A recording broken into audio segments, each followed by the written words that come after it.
I like tougher four-wheel driving because it's something different. Being able to complete a tough track that you would think you might not be able to do is such a great feeling.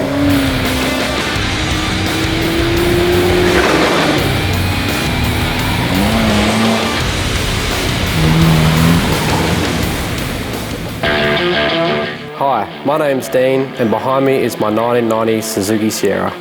Growing up, Dad always had a four-wheel drive, and I guess that's where my passion for four-wheel driving started.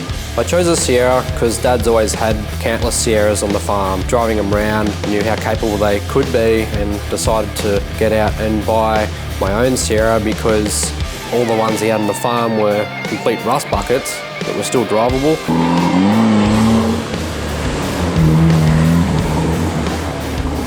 I bought this Sierra behind me and was able to use bits off the farm cars at home to get this one driving.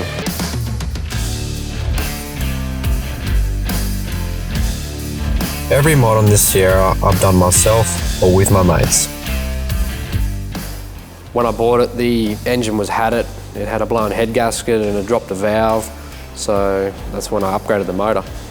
When I was looking for the engine, it was actually in an old trashed car that was out on the farm, but timing belt was snapped, so it was a bit of a make or break whether the engine was going to be good. I wanted to get it running, so I went out to the parts shop, bought a timing belt, a few spark plugs and a fuel pump, and when I went to start it, the fuel pump was full of rust. I rigged up a jerry can in the front seat, the fuel pump strapped to it, and hooked it up to the engine, cranked it over, and she was alive. With the engine being turbocharged, it puts out a comfortable 168 horsepower to the back tyres, which is a huge improvement from the 47 horsepower from the standard engine.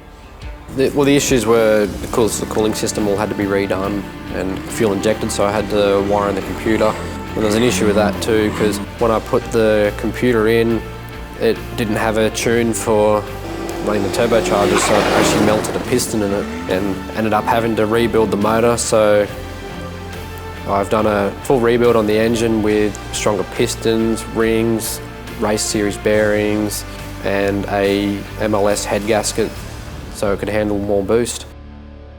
So I did the engine conversion and drove it round stock otherwise until I blew the motor up, and then had to rebuild the motor again. But I wasn't just going to fix what was broken, I wanted to do a complete rebuild so I knew it was going to be reliable and strong. After the engine conversion and getting it running right, I started looking into making it more capable off-road. So I put a suspension lift in it, I did body lift, and I got some stupidly long shackles so it sat high and looked cool, but in the end it turned out to be completely useless because I may or may not have put it on its side.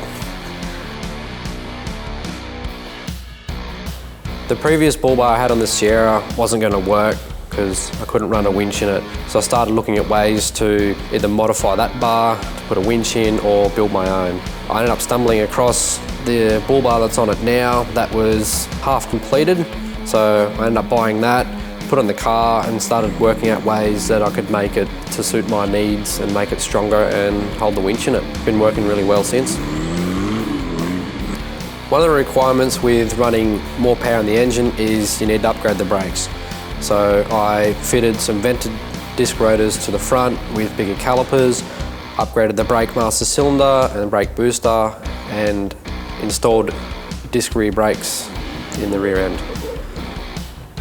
As for the rear diff, I was looking at making something stronger because I broke a rear axle out on the track, so it's been converted to full floating axles. To get better flex out on the tracks, I've done a rear up front conversion, which is installing the rear leaf spring in the front, which allows better flex. As the Sierra doesn't come with power steering from factory, I've installed a power steering box from a Suzuki Jimny and the power steering pump, so it's a lot easier to steer around on the tracks.